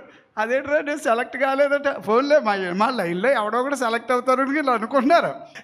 తీరా అక్కడ నిలబడ్డ వాళ్ళందరినీ దేవుడు పంపించేయి, అటు పొమ్మను ఇటు పొమ్మను పోయారు. పోతే ఇప్పుడు సమయాలు ఒక్కడే అలా చూస్తున్నాడు, ఏంటి దేవుడు నన్ను ఇంటికి పంపించాడు కానీ అనుకున్నా మనుషులు ఏడేటబ్బా అని చెప్పి ఆ ఇంటి దగ్గరికి వెళ్ళి, మీ పిల్లలు ఇంతేనండి అంటే, అయ్యగారు ఉన్నాడు సార్, ఇంకొకడు ఉన్నాడు సార్ అంటాడట. వెళ్ళి అతను తీసుకురా, ఒకవేళ అతను కానీ దేవుడు ఎన్నుకుంటాడేమో అని అనుకుంటే, సార్ అతను చాలా చిన్నోడు, అతనికి ఏమీ ఇది లేదు చెప్తున్నారు. అవన్నీ పక్కన పెట్టాయి, ముందు తీసుకొచ్చారు అతన్ని. దూరం నుంచి గబగబా తీసుకొస్తే అల్లంత దూరంలో ఉన్నాడు. ఆ వేప చెట్టు అవతల ఎక్కడ ఉండేటోళ్ళకి సమూయేలు గారు ఇక్కడ కూర్చొని ఉన్నాడు. కూర్చుంటే ఏంటో అలా కూర్చున్నా, నేను కోరుకున్న మనిషి అదిగో వస్తున్నాడు చూసుకో అన్నాడు. దెబ్బతో సమూయేలు లేచాడు. అందరూ తృణీకరించారు. ఇప్పుడు ఎవరు కావాల్సి వచ్చిందో తెలుసా? ఎవరు? పోనీ నేను దావీదు అంటున్నాను, పోనీ నువ్వే దేవునికి కావాలబ్బా, నువ్వే నీ ఇంటికి ముఖ్యంగా ఉండాలబ్బా, నీ ఇల్లు దీవెనకరంగా ఉండడానికి కారకును నువ్వే. అమ్మా మీకు మళ్ళీ చెప్తున్నా, నా ఎంక చూడలేదా? చూసే వాళ్ళందరినీ దేవుడు దీవించుగాక. ఈ చాలామందికి అర్థం అవ్వదు, ఆలోచన చేయాలి. ఇప్పుడు హామాన్ గారి గురించి చదువుతాం 2వ రాజుల్లో కదా మనం 5వ అధ్యాయం దగ్గర నుంచి వెళ్తే కనుక, వాళ్ళ ఇంట్లోనే ఉన్నది ఆ పిల్ల, చిన్నపిల్ల. ఎత్తుకొచ్చేసారు ఆ పిల్లని. నాకైతేనా ఆ పాపను చూడగానే నాకు ఎలాగ ఏడుపు వస్తుందంటే, ఆ చిన్నపిల్ల ఏం తప్పు చేసింది? వాళ్ళ అమ్మ బాబుల్ని లేపేశారు వాళ్ళు. పిల్ల తల్లిదండ్రులు లేరు. ఆ అమ్మాయికి ఏం చెందాలో అవి కూడా దొరకనివ్వలేదు. ఆ పిల్లని కాముగా ఎత్తుకొచ్చేసారు ఇక్కడ. ఆయన ఇంట్లో పెట్టుకున్నారు పని చేయడానికి ఆ అమ్మగారి దగ్గర. ఆ పిల్ల ఒకవేళ ఏం దేవుడురా బాబు, ఏం దేవుడు, మా నాన్న నాకు లేకుండా చేశాడు, నా తల్లి లేదు, నాకేమన్నా రేపు రాబోయే రోజుల్లో నేను బతకడానికి నాకు ఏమి లేదు, ఇలాంటి పరిస్థితుల్లో ఇంకా దేవుడి గురించి ఎందుకులే, కాని ఊరు వచ్చాం కాబట్టి ఇప్పుడు ఆయన గురించి పెద్ద పట్టించుకోవద్దు, బతికినంత వరకు గుడ్డి చాకరీ చేసుకొని ఇలాగే చచ్చిపోదాంలే అనుకుని ఆవిడ అల్లా లేదట. అక్కడికి వచ్చి ఆవిడ ఏం చేసిందో తెలుసా?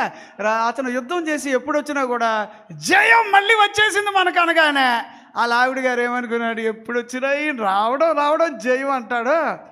చాలా ఆశ్చర్యం కదా. కానీ ఏంటో పాప అన్నీ బాగుంటాయి, కానీ ఆయనకి ఏముందట? కుష్ఠరోగం ఉంది.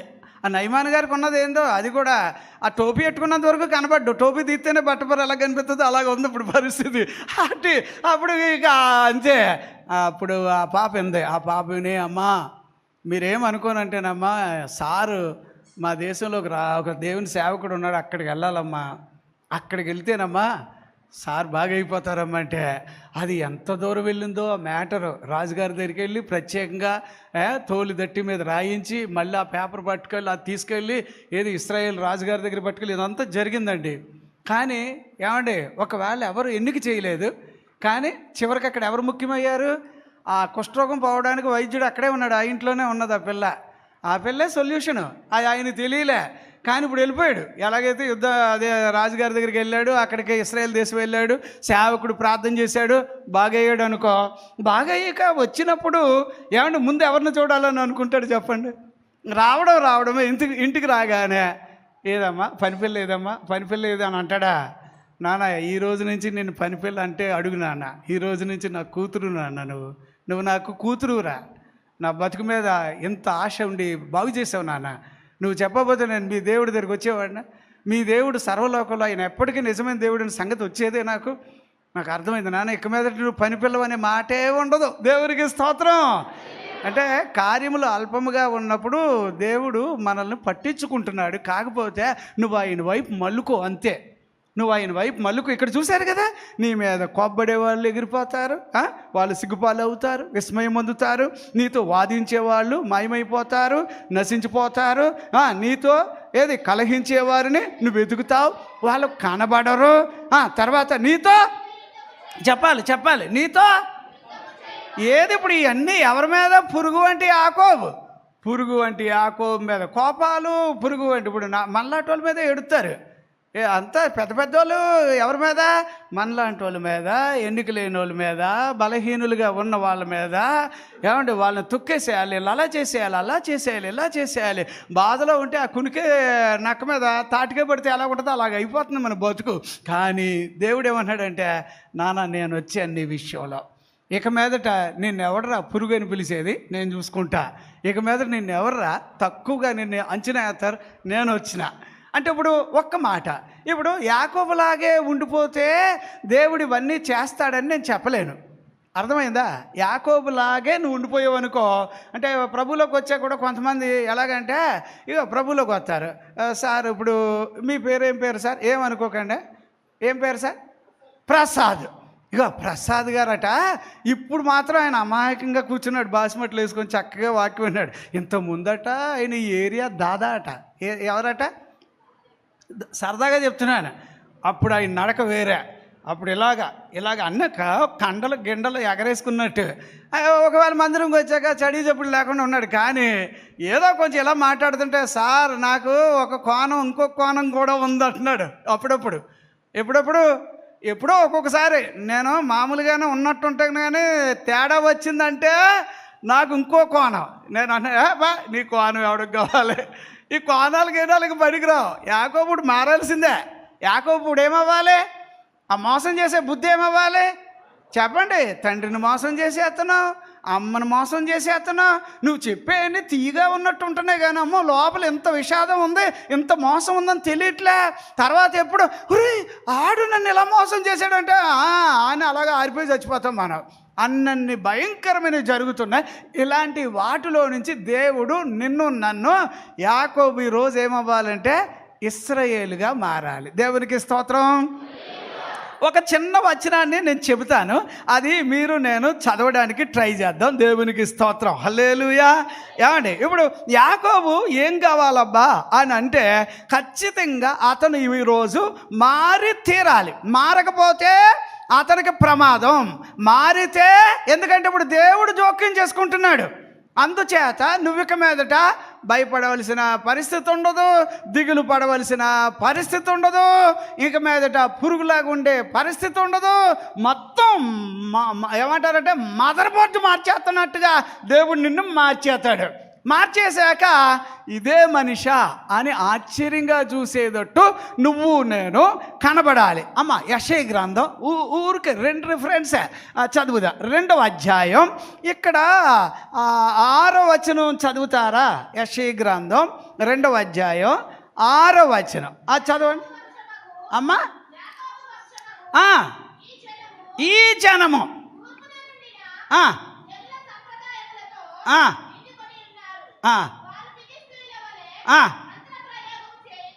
ఏమేమి ఉంటున్నాయమ్మా? అప్పుడు ఇది చూడండి అమ్మ, యాకోబు అని అనగానే చాలా చాలా పనులు అక్కడ లేవా? అక్కడ రాయలేదా? మంత్ర సంబంధమైనవి ఉంటున్నాయి, ఆచారాలు ఒకటి ఏడుస్తున్నాయి, విగ్రహాలు ఒకటి ఉంటున్నాయి. నా ఎంక చూడలేదు ఏంటండి? మరి యాకోబు అంటే పురుగు లాంటి వాళ్ళు అవడానికి కారణం ఇదే, మన బతుకు దరిద్రంగా ఉండడానికి కారణం ఇదే.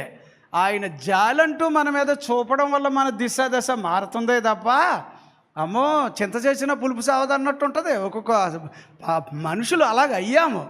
ఎంతైనా కూడా ఈ యాకోబు ఆ క్యారెక్టర్లో చూడండి, అమ్మని బాబుని ఏది గుడ్డోడైనా ముసలోడైనా అరే వయసులో అంత పెద్ద అయినా అయ్యేం పట్టించుకోడు, వీడు బాగుపడితే చాలు అనుకుంటాడు. ఇదే తంతు మీలో ఎవరిలోనైనా ఉంటే ఈరోజు మేము మారతామనే వాళ్ళు చెయ్యెత్తుతారా? అయ్యబాబు మారతారా? దేవుడు దీవించుగాక. మరి నేను చాలామందిని మోసం చేశాను. కంటిన్యూగా ఇలాగ వెళ్ళిపోతే నా పైన నెత్తి మీద అక్కడ కూర్చుంటాడు. ఆడు ఎవడో పేరు తెలుసా? లాబాను. ఆడి వల్ల యాకోబు ఒక రోజు అడవిలో కూర్చొని ఏడుస్తున్నాడు. ఎందుకో తెలుసా? ఏరా ఎలాగైపోయావు?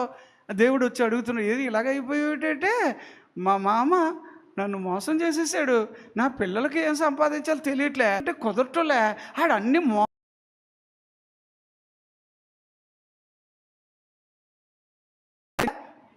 ఎండకి ఎండాడట, చలికి బిగుసుకుపోయాడట, వర్షానికి తడిచిపోయాడట, చీకిపోయాడు.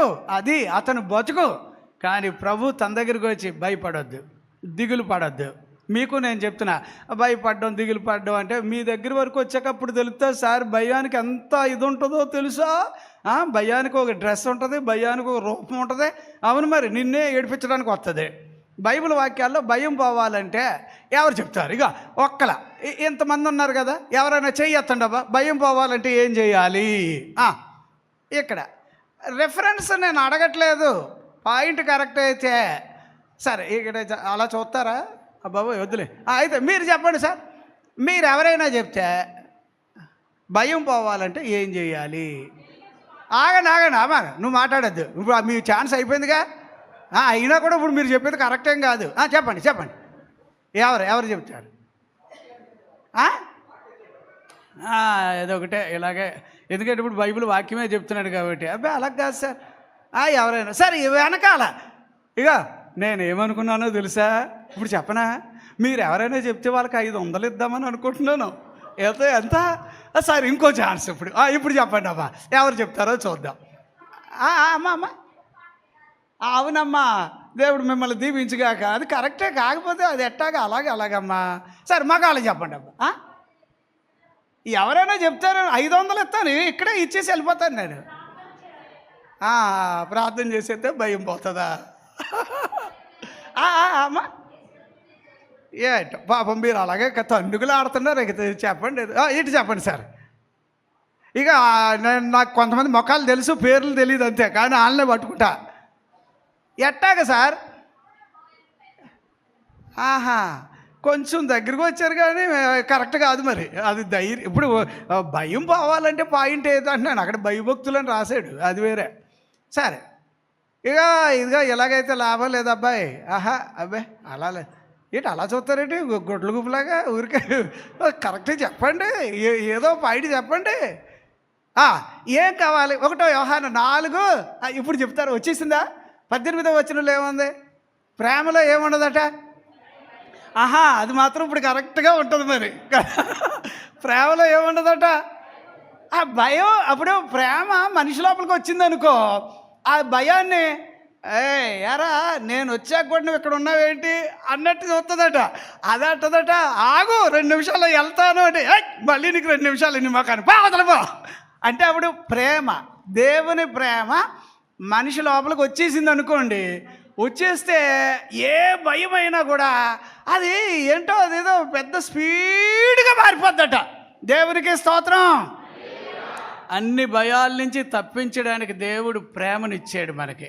ఈ ప్రేమ మీద దానికి ఒక లోతు ఉంటుంది, దానికి ఒక ఎత్తు ఉంటుంది, దానికి ఒక వెడల్పు ఉంటుంది, దానికి ఒక పొడుగు ఉంటుంది, దానికి ఒక వైశాల్యం ఉంటుంది. మీరు అదే ఎఫెసీయులకు రాసిన పత్రిక 3వ అధ్యాయం 20 దగ్గర నుంచి మీరు వెళ్ళారనుకో, మ్యాటర్ అంతా ఇదే.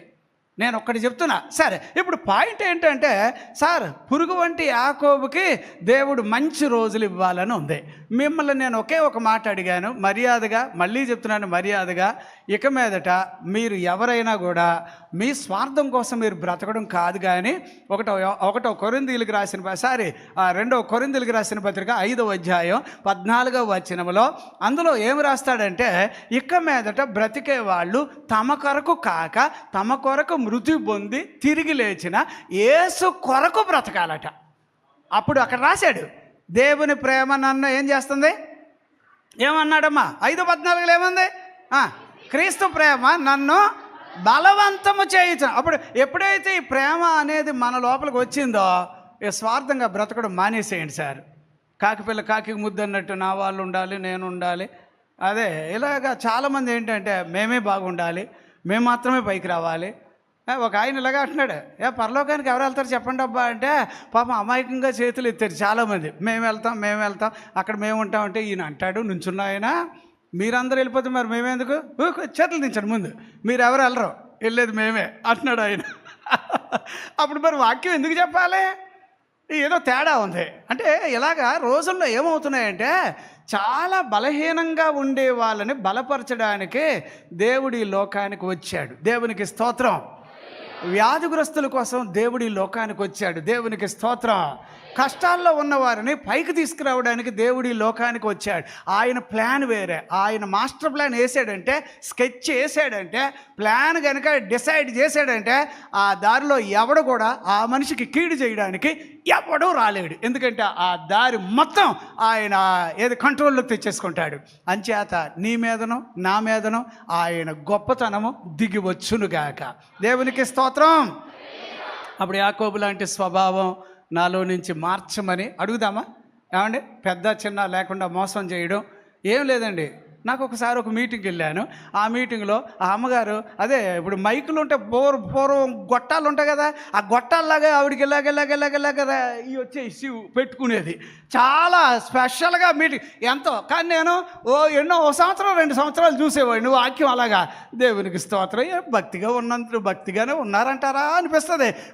బాబో భక్తిగా ఉన్నారంటే ఏం అడుగుతాం అలాగా. కానీ ఒక సందర్భంలో నేను చూశాను, రాత్రి గడే ఒక లారీలో సామానం అంతా వేసుకొని పారిపోయారు. ఎందుకు పోయారా అంటే, ఎక్కడో ముంచేశారు, ఇక్కడేదో దాక్కున్నారు, ఇక్కడ ఉన్నారని తెలిసిపోయింది. అప్పుడు ఇక్కడి నుంచి కూడా ఏమైపోయారు, ఇంకో చోట పారిపోయారు. ఇలా ఉంటారు. కానీ బైబిల్ ఏం చెప్తుందంటే, యాకోబు లాంటి వాళ్ళు మారాలి. దేవునికి స్తోత్రం. హల్లెలూయా. యాకోబు అంటే ఎవరు? అందరూ అతని మీద కోపగించుకుంటారు, అందరూ అతను మోసం చేస్తారు అంతా. ఎందుకంటే అతని క్వాలిటీ పురుగు వంటోడు అన్నారు కదా. ఏమంటే అది చాలా విచిత్రంగా లేదా? ఏనుక్కి ఎలుక్కి ఎంత తేడా ఉందో అలాగ ఉంటుంది యాకోబు బతుకు. కానీ ఇలాంటి మనిషిని దేవుడు ఏం చేశాడంటే, నేను నిన్ను ఇశ్రాయేలుగా చేయబోతున్నాను. దేవునికి స్తోత్రం. హల్లెలూయా. సరే, ఇశ్రాయేలు అని అనగానే ఇప్పుడు బయట మనం వింటున్నాం కదండి, వాళ్ళు గట్టోళ్ళు అంటారు, వాళ్ళు అంత అంటారు, ఉన్నాయి, అది నిజమై ఉండాలి. సరే, ఇప్పుడు బైబిల్లో ఇశ్రాయేలు అని అనగానే ఏమంటున్నాడు? ఇప్పుడు అమ్మ మీరు నా వైపు చూడాలి. ఈ వాక్యం ఎలాంటిదంటే నేను అన్ని వచనాల్లో నుంచే చూపిస్తున్నాను కాబట్టి, ఇప్పుడు దేవుడు పురుగు లాంటి యాకోబునేమో ఏది ఇశ్రాయేలుగా చేసేసింది ఒక లెక్క, మరి ఇశ్రాయేలుగా ఉన్నవాడిని ఆయన ఇంకొక పని కూడా చేస్తున్నాడు. చూడు సార్, పురుగు లాంటి వాడిని 15వ వచనం ఏముందమ్మా అక్కడ? 15వ వచనం 41, 15వ వచనంలో ఏమన్నాడు? కక్కులు పెట్టబడి పదును గల ఏదమ్మా? పదును గల క్రొత్తదైన నురుపిడి మ్రానుగా నిన్ను నియమించి ఉన్నాను. అమ్మా ఎలా నియమించాడంటమ్మా? ఎలా నియమించాడట? ఏది? పురుగు లాంటోడు ఇప్పుడు ఏమయ్యాడంటే ఇశ్రాయేలుగా మారాడు. ఇశ్రాయేలుగా మారినోడు ఇప్పుడు ఎలాగుండాలి అంటే దేవుడు అంటున్నాడు, నానా నువ్వు కక్కులు పెట్టబడి పదును గల క్రొత్తదైన నురుపిడి మ్రానుగా. ఎలాగా చెప్పండి సార్? నై పై పాయింట్ చెప్పండి. అక్కడ కక్కులు అంటే ఏంటమ్మా? కక్కులు అంటే ఏంటి? పట్టుకుంటే కనుక ఉడుంపట్లాగా అనమాట, యంత్రంలాగా నిన్న ఆయన చేశాను అంటున్నాడు. పురుగులాంటోడిని ఇదేట్రా బాబు రైలు బండ్లాగా చేసేసాడు ఏటో మరి, అంత గట్టిగొడిగా అయిపోయాడు.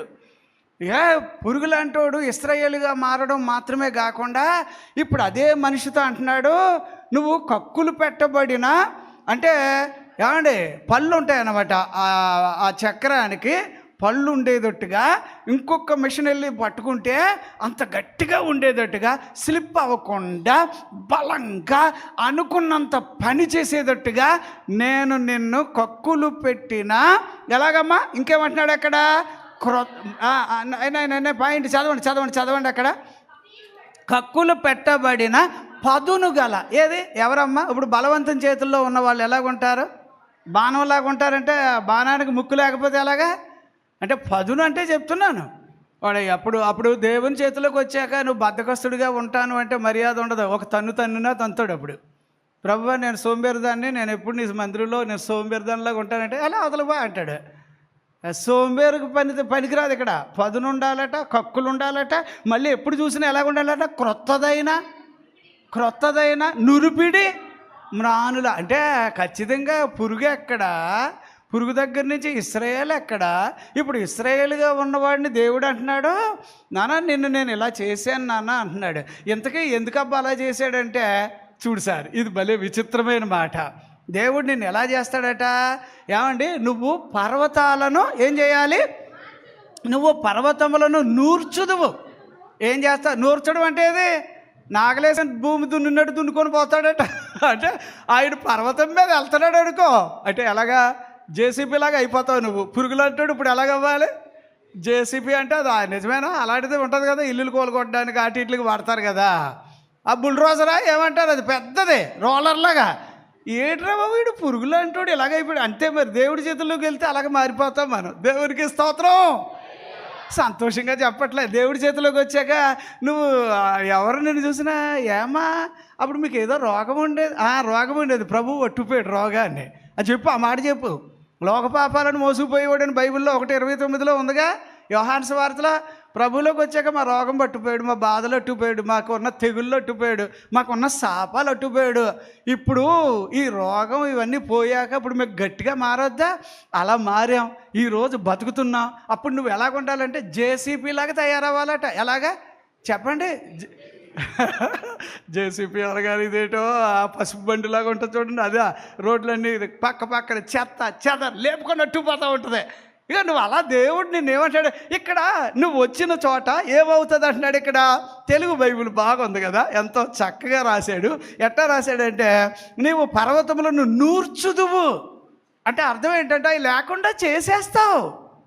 పురుగులాంటోడు ఇలా మారిపోయాడబ్బా, ఇశ్రాయేలుగా అయిపోయాడబ్బా, గట్టి మనిషిగా మారిపోయాడయ్యా. ఒక్కడు అనుకున్నా, ఒక్కడు ఎంతమందితో సమానం? ఎంతమందితో? గట్టిగా చెప్పట్లేదు. అవును, మీకు బలం ఉందా? బలం ఉన్నదా? బలం ఉన్నదా అంటే నేను అంటున్నా, కొంచెం వినండి అబ్బా. ఒక్కడు 1000 మందితో సమానమైతే అప్పుడు ఇద్దరు ఎంతమందితో? చెప్పండి అబ్బా, ఇద్దరు 10,000 మందితోటట. నేను అంటున్నా సార్, మన దేవుడు ఏమండి ఎంత గట్టిగా తయారు చేస్తాడంటే బాబోయ్. ఇప్పుడు ఎవరికైనా ఏమండి మీకు అక్కడ ఆ మల్కాజ్గిరిలో లాటరీ టికెట్ తగిలిందంటే ఎంత అన్నారు, ఒక 1,00,000 రూపాయలు, 1,00,000 రూపాయలు తగిలిందనగానే అరిసి చచ్చిపోతావు. కానీ అదే మనలాంటి ఆ కేరళ లాటరీ తగిలిందన్న కూడా ఎవడు చావడు. ఎందుకంటే ఇవన్నీ దాటి వచ్చేసాం మనం, బాధలు, కష్టాలు, నష్టాలు. అప్పుడు అది తగిలిందా నాకు తగులుతుంది, ఎందుకంటే నేను దేవుడిని నమ్ముకున్నా. సరదా చెప్తున్నా. అంటే ఇప్పుడు భయపడిపోయి చచ్చిపోయేంత సీన్ లేదు. ఇప్పుడు నువ్వేమవ్వాలో తెలుసా? బుల్డోజర్లాగా అయిపోవాలి. ఎలాగా చెప్పండి అబ్బా, చెప్పట్లేదబ్బా. అంటే అప్పుడు నీ ముందు పర్వతాలు ఇప్పుడు ఏమవ్వాలి? బాబా ఆగు కొంచెం దారి వేసుకుంటున్నా, ఒక 4 రోజులు అక్కడ ఉండొచ్చు కదా అంటే అది బతిమాలాలి పర్వతం. ఇప్పుడు తెలుగులో పాట ఉంది, ఓ గొప్ప పర్వతమా జెరుబాబెలు నడ్డగింపను, ఓ గొప్ప పర్వతమా జెరుబాబెలు నడ్డగింపను, ఎంత మాత్రపు దానవు నీవనెను, చదును భూమిగా మారెదవు. ఎంత మాత్రపు దానవు నీవనెను, చదును భూమిగా మారెదవు. అంటే ఇంత నెమ్మదిగా పాడతారేటండి? ఓ గొప్ప ఆగండి. ఓ పర్వతాలని పడగొట్టే ఏ పేరు? నీ పేరు జేసీబీయా? ఎట్లాగా మీరు ఇప్పుడు ఎలాగైపోవాలట? పర్వతాలను సదును చేసేటట్టుగా నూర్చెడి వారిగా నువ్వు మారాలంటే అప్పుడు నువ్వు ఎలాగ? ఇప్పుడు ఇక్కడ పర్వతం ఎవరు? జెరుబ్బాబెలు దేవుని కోసం నిలబడ్డాడు సార్. నిలబడితే ఆయన అప్పుడు బైబిల్లో ఏమి రాశాడంటే, కార్యములు అల్పముగా ఉన్నప్పుడు జెరుబ్బాబెలు చేతిలో నూలుగుండు ఉండుట చూచి, అంటే అందరూ పాడైపోతున్నారు, అందరూ చెత్తలాగా అయిపోయారు, పైకి మాత్రమే పర్సనాలిటీ, లోపల అంతా మున్సిపాలిటీలాగా అయిపోయారు.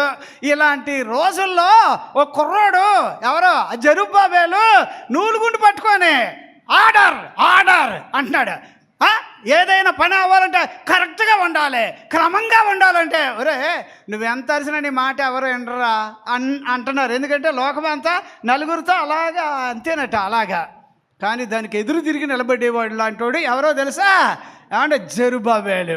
అప్పుడు జెరుబ్బాబెలు గురించి పాట మనం పాడుతున్నాం. ఇప్పుడు మీరు పాడండి, ఓ గొప్ప మా జెరుబ్బాబెలు నడ్డగింపను, ఎంత మాత్రపు దానవు నీవనెను, చదును భూమిగా మారెదవు. ఎంత మాత్రపు దానవు నీవనెను, చదును భూమిగా మారెదవు. ఏ పర్వతం అమ్మా? ఆ పర్వతం పేరు ఏం పేరట? తెలుగులో ఏం రాశాడు? జకర్యా 4, 6, 7 వచనాల్లో, ఓ గొప్ప పర్వతమా. ఇప్పుడు గొప్ప పర్వతం పురుగులాంటి యాకోబు దేవుడి చేతిలోకి వచ్చాక ఇశ్రాయేలుగా మారి బలమైన జేసీబీ లాగా అయిపోయి, ఒక యంత్రములాగా మారిపోయి ఏం చేస్తున్నాడో తెలుసా? పర్వతాన్ని కూడా ఏం చేస్తున్నాడట? చదును చేసుకుంటూ వెళ్ళిపోతాడట. అప్పుడు ఇక నన్ను చూడండి, నా ఎంక చూడండి. ఇప్పుడు మీరు పర్వతాన్ని పడగొట్టే యంత్రము అంటే ఒప్పుకుంటారా? సార్ వాక్యాలు అలాగుంటాయి కానీ అవి కరెక్ట్ కాదండి. పర్వతానికి ఉన్న బలం మాకు ఎక్కడ ఏడిసింది? నీకెక్కడ ఏడుతుంది? నీకు ఏడవదు. కానీ ప్రభువు దగ్గర ఉంది ఆ బలం, అది నిన్ను ఆవరించునుగాక. ఇదంతా కూడా ఎక్కడ నేను అంటున్నా చూడు సార్. ఇప్పుడు నాకున్న సమస్య పర్వతంలాగా ఉంది, కొన్ని భయాలు పర్వతంలాగా ఉన్నాయి. ఏమంటే చాలా కోర్టు కేసులు ఉంటాయి, నెగ్గలేము అనుకుంటా. చాలా అప్పులు ఉంటాయి, బయటికి రాలేము అంట. అప్పుడప్పుడు అప్పులు ఏమంటాయంటే ఇంకెందుకులే కానీ బిల్డింగ్ ఎక్కువ ఎక్కడి నుంచి ఎక్కడికి దూకేసి అంటది. ఎన్ని రకాలు. కానీ ఇప్పుడు అంటున్నాడు, ఆ గొప్ప పర్వతం అంటే ఏంటంటే అప్పులు పర్వతం. అది ఆ గొప్ప పర్వతం అంటే అది రోగాల నిలయం. ఆ గొప్ప పర్వతం అంటే అది శాపం అయ్యా. ఆ గొప్ప పర్వతం అంటే మన మీద ఇందాక కోపగించుకున్న వాళ్ళు, ఏడ్చిన వాళ్ళు, మనల్ని తిట్టిన వాళ్ళు, మన మీద ఇందాక అరిసేరని ఉంది కదా, వీళ్ళందరే ఆ పర్వతం. నజరేయుడైన యేసు నామములో గొప్ప పర్వతమా వెళ్ళాలి నువ్వు అని అనగానే నిమిషాల్లో అది. ఇక బైబిల్లో కొన్ని వాక్యాలు ఉంటాయి, మీరు ఆ రెఫరెన్స్ ఇప్పుడే నేను చెప్తా. హబక్కు గ్రంథం 3వ అధ్యాయం 6వ వచనం ఒకసారి చదువుతారా? ఆయన నిలువబడగా భూమి కంపించును. అమ్మ ఆయన చెప్పండి అమ్మా, ఆయన చూడగా ఏ కాల పర్వతాలమ్మా? ఎప్పటి నుంచో ఉన్నాయో పర్వతాలు, ఎప్పటి నుంచో మేటేసినాయో పర్వతాలు, ఎప్పటి నుంచో మనకు ఆటంకంగా ఉన్నాయో పర్వతాలు. ఇక ఇంట్లోనే ఉంటారు ఈ పర్వతాలు. ఆ గున్నేనుగులాగా అలా తిరుగుతూ ఉంటారు. నువ్వు బాగుపడకూడదని చూస్తూ ఉంటారు వాళ్ళు ఎప్పుడు అలాగే. కొంతమంది ఇళ్ళల్లోనే ఉంటారు. అక్క అంటారో ఇంకేమంటారో తెలీదు, చెల్లి అంటే ఈ గ్యాంగ్ ఒకటి ఉంటారు. అబ్బా సేమ్ మళ్ళీ మన ఇంట్లోనే అందరం. అయ్యి బాబోయ్ ఈడు పైకి వచ్చేస్తున్నాడు, బాబోయ్ బాబోయ్ ఆడి పైకి వచ్చేస్తే నీకేమై అంటే ఎంత చచ్చిపోతారు. కానీ బైబిల్ చెప్తుంది నానా నానా ఇక ఆది పర్వతాలు సైతం కరిగిపోతాయిరా నేను చూశానంటే. దేవునికి స్తోత్రం. అందరూ నవ్వుతూ చెప్పట్లేదబ్బా. మీకున్న పర్వతాలు, అడ్డుగా ఉన్న పర్వతాలు, అమ్మ పాపం ఒక ఆయన అమెరికా వెళ్ళాలి అని ట్రై చేస్తున్నాడు. అమెరికా వెళ్ళాలనగానే ఇంట్లో వాళ్ళే అడ్డాడుతూ ఉన్నారు. అప్పుడు నేను ఒకసారి నాకు ఈ విషయం వచ్చింది. నేను అన్నాను, ఇగో పని చేయ్యా, నువ్వు బైబిల్ పట్టుకో, వాక్య ప్రకారంగా ఉండు, నువ్వు ట్రై చేస్తూ ఉండు. అక్కడికి రేపో ఎల్లుండో శంషాబాద్కి వెళ్ళే వరకు నువ్వు అమెరికా వెళ్తున్నావు అనే సంగతి చెప్పొద్దు, మొదలెట్టిపోయినాను. నిజంగానండి విచిత్రం ఏంటంటే ఆయన ప్రతి సంవత్సరం పెడుతున్నాడు, అది వెనక్కి వచ్చేస్తుంది, సెలెక్ట్ అవ్వట్లే. కానీ ఈ ట్రిప్ ఏంటంటే ఏమంటే దర్జాగా ఆయనకి సీట్ వచ్చేసింది, దర్జాగా ఆయనకి పని అయిపోయింది. ఎయిర్పోర్ట్కి వెళ్ళే రోజున తెలిసింది ఈయన అమెరికా వెళ్తున్నాడు అని. అప్పుడు అయ్యి బాబోయ్ చచ్చిపోండి. ఇప్పుడు ఎంతమంది చూస్తే నాకేంటంటే పర్వతం ఇప్పుడు ఏమవ్వాలి తెలుసా? కరిగిపోవాలి. అర్థమైందా? పర్వతం ఏమవ్వాలి చెప్పట్లేదు. ఓ ఓ ఓ గొప్ప పర్వతమా జెరుబ్బాబెలు. ఆగండి. ఎవరికి దమ్ముండి గట్టిగా పాడతారో ఈరోజే ఆ పర్వతం కరిగిపోవును గాక. నేను ఆ మాత్రం అలా చెప్పకపోతే మీరు ప్రభువా పర్వతాన్ని ఇది ఎల్లగొట్టవచ్చు కదా. ప్రభు అంటాడు, రే పర్వతాన్ని నేను ఎల్లగొట్టను, నువ్వే ఎల్లగొట్టాలి. ఎవరు ఎల్లగొట్టాలట? ఆయన ఏమన్నాడు, కొండ నువ్వేం చేయాలి, లేచి ఎక్కడ మార్కసు వార్తలో చదువుతాను సార్, ఈ కొండను నువ్వు లేచి సముద్రంలో పడు అదంటే వెళ్తుందా వెళ్ళదా సార్? విశ్వాసంతో మాట్లాడే మనిషి కావాలి సార్. ఏంటో వాక్యాలు ఇలాగా అంతే అవి అలాగుంటాయి. వాళ్ళకి నీ మొక్కానికి కూడా రాశాడని తెలుసుకో. నీకు కూడా రాశాడు ఈ వాక్యాలు. నాకున్న కష్టాలు ఎవరు తీస్తారు, నాకున్న బాధలు ఎవరు తీస్తారు? నాకున్న పర్వతంలో మేటేసేసినాయి సార్. ఇక బైబిల్ ఎలాగుంటుందంటే ఆయన పర్వతాన్ని చూస్తే ఎక్కడ కాలం పర్వతాలట, ఆది కాల పర్వతాలు కూడా బద్దలైపోతాయట. దేవునికి స్తోత్రం. హల్లెలూయా హల్లెలూయా హల్లెలూయా హల్లెలూయా. మన సమస్యల్లో నుంచి గట్టెక్కించడానికి చేసిన ఈ గొప్ప ప్రణాళికను బట్టి ఆయనకి మహిమ కలుగునుగాక. ఇంకో మాట చెప్తున్నా సార్, బైబిల్లో భలే చమత్కారంగా ఉండే మాట ఇంకోటి ఏంటంటే, ఆయన నాన్న వస్తున్నా ఉండని ఆయన నిలబడుతున్నాడట. నిలబడ్డాడో లేదో పర్వతాలన్నీ మైనములాగా కరిగిపోతాయట. ఎలాగా చెప్పండి అబ్బా. పర్వతాలు ఏమవుతాయి? ప్రభు నీ కోసం వచ్చాడు, ప్రభు ఇక అబ్బా నేనేదో వాక్యం తీసుకొచ్చానని అనుకోకండి. ఈ వాక్యం ఆయనే తెచ్చాడు, ఆయనే మాట్లాడుతున్నాడు. మీకున్న కష్టాలు నాకు తెలిసేటి, మీకున్న బాధలు నాకు తెలిసేటి. కానీ నా ప్రభు నాన్న ఆ పర్వతాల మధ్యలో నేను నడుతాను రా, ఆ పర్వతాలని నేను చూస్తాను రా, నీకు ఏ ఆ పర్వతం అడ్డొచ్చిందని నేను చూస్తా, అది పచ్చడైపోద్ది, అది పగిలిపోద్ది, ఆ ముక్కలైపోద్ది అంటాడు. మళ్ళీ అంటాడు నేను దాన్ని అలా చూస్తాను రా, నేను నిలబడ్డాను అనుకో పర్వతం మైనములాగా. ఇలాంటి వాక్యాలన్నీ ఎత్తుక్కొని కళ్ళుకు అద్దుకోవాలి. దేవా ఇలాంటి వాక్యాలు లేకపోతే అయ్యి బాబోయ్ నాకున్న సమస్య. అందరూ ఏమంటున్నారు తెలుసా, శనుగొట్టాడు అందుకే ఆడికి అలాగే అయింది. అందుకే ఇంకొకటి తెలుగులో ఇంకో పదం ఒకటి ఏడిసింది ఏంటంటే అది ఆడి కర్మ, ఆడికి కర్మ అంట. ఈడికేం కర్మ మరి? కర్మ ఇంకేమన్నా కర్మ లేదు గిర్మ లేదు, అన్నిటినీ మార్చేవాడు, తిరగ రాసేవాడు. నేను ప్రకటన చేస్తున్న నజరేయుడైన యేసు. దేవునికి స్తోత్రం. ఇప్పుడు మనం ఎంతసేపు విన్న వాక్యం ఏంటంటే, పురుగు వంటి ఏమవ్వాలి? ఇప్పుడు ఇశ్రాయేలుగా మారాలి. స్వల్ప జనమైనా కూడా పర్వాలే. ఏమండి మనం తక్కువ మందిగానే కనిపిస్తాం, కానీ ఎక్కువైన వాళ్ళు కూడా మన ముందు ఎందుకు నిలబడలేరు. అర్థమైందా? ఒక్కడ ఎంతమందితో సమానం అది గుర్తుపట్టి. ఇప్పుడు చూడు సార్, ఇదో కొన్ని పర్వతాలు బైబిల్లో ఉన్నాయి.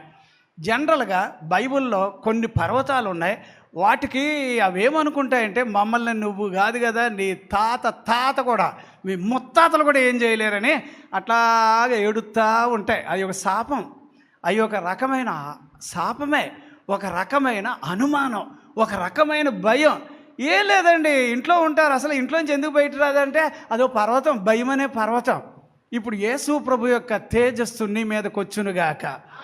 బైబిల్లో కొన్ని పర్వతాలు ఉన్నాయి, వాటి పేర్లు నేను చెప్పాలని అనుకుంటాను. ఇందులో ఒకటేంటంటే జెరుబ్బాబేలుకి అడ్డం వచ్చిన పర్వతం, అది పగిలిపోయి పచ్చడైపోయి కనబడకుండా దిక్కు లేకుండా అది ఆ ఏరియాలో నిలబడకపోవడానికి కారణం ఒక్కటేంటంటే, యాకోబు నేను నీకు కూడా ఉన్నాను, ఇశ్రాయేలు నీ చెయ్యి నేను పట్టుకున్నాను.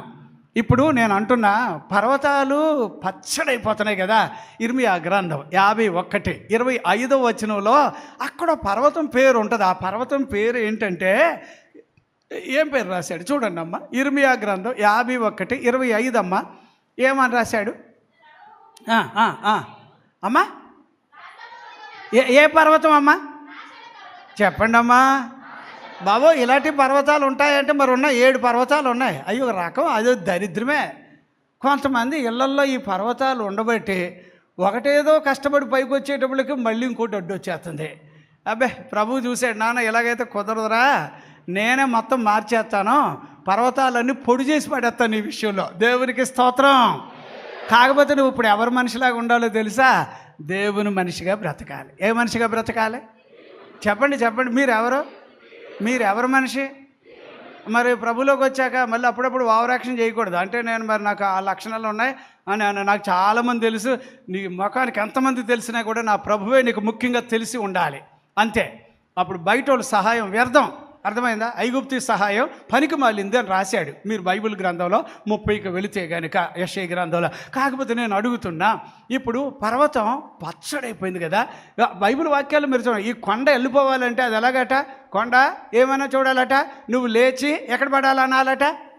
ఎక్కడ పడమని అంటారు మీరు? మార్కు సువార్తలో చదువుతాం కదా, సముద్రంలో పడని అంటున్నాడు. నీ దగ్గర ఉండొద్దు అంతే.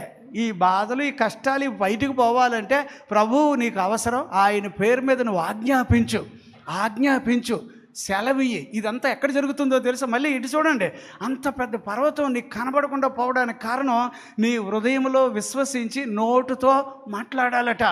హృదయం నిండుయుండు దానిని బట్టి ఒకని నోరు చెప్పండి. చెప్పట్లేదు, నాకు సరిగ్గా పట్టలేదు. మాట్లాడుతున్నారా గొనుగుతున్నారా? ఎక్కడ విశ్వసించాలి? హృదయంలో. మీరు బైబిల్ వాక్యాల్లో లూకాసు వార్త 6:46 నుంచి మనం ఇవన్నీ చదువుతాం. సజ్జనుడు తన సద్విషయంలో తన హృదయపు నిధిలో నుండి బయటకు తెస్తాడట. నువ్వు ఏం మాట్లాడుతున్నావో అది నీ మీద పని చేయడానికి ఇప్పుడు నేను మాట్లాడతాను. ప్రభువా, నీ పేరు మీద ఈ పర్వతాన్ని నేను ఇక్కడ లేపేస్తున్నా. దేవునికి స్తోత్రం. చిన్న వాటి మీద ఇప్పుడు ఇంట్లో మీరు తోలునాడబడుతున్నారు. ఆ తోలునాడబడే దానినే ఒక పర్వతం కింద చూడండి. ఇప్పుడు యేసయ్య పేరు మీద ఇప్పుడు ఏం చేయాలో తెలుసా? ఈ విధంగా నన్ను చిన్న చూపు చూస్తున్నారు కదా, ఈ క్వాలిటీ యేసునామములో పోవాలి. ఇక్కడ మీరు మాట్లాడాలి. ఇప్పుడు మాట్లాడే టైం మీకు వచ్చింది, ఆయన చేసే టైం ఆయనకు వచ్చింది. దేవునికి స్తోత్రం. హల్లెలూయా. అమ్మ, ఇశ్రాయేల్ అంటే చిన్న విషయం కాదు. హోషేయ గ్రంథంలో మనం చదువుతామమ్మా. ఏమండి 12:3 వచనంలోన ఏమంటాడమ్మా? ఇశ్రాయేల్ అంటే ప్రార్థనా పరుడు. చాలా ఉన్నాయమ్మా.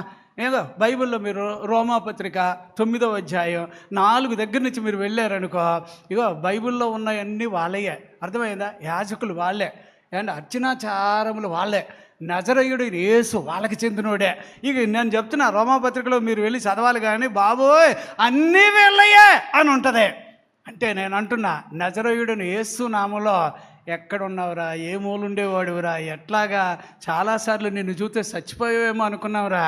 ప్రభు చేతుల్లోకి వచ్చి బతికేవురా నువ్వు. దేవునికి స్తోత్రం. ప్రభు చేతుల్లోకి వచ్చి నువ్వు నిలబడ్డావురా నువ్వు. దేవునికి స్తోత్రం. ప్రభు చేతుల్లోకి వచ్చాక పర్వతం ఎటుపోయిందో పోయింది, పురుగనే లక్షణం ఎటుపోయిందో పోయింది. ఇప్పుడు నా వల్ల 10 మంది బతకాలి, నా వల్ల 10 మందికి సంతోషం ఉండాలి. ఇందులో ఏమి రాశాడమ్మా? 41లో నేను ముగిచ్చేస్తా, టైం అదిగో వెళ్ళిపోతుంది కదా, అయిపోయింది.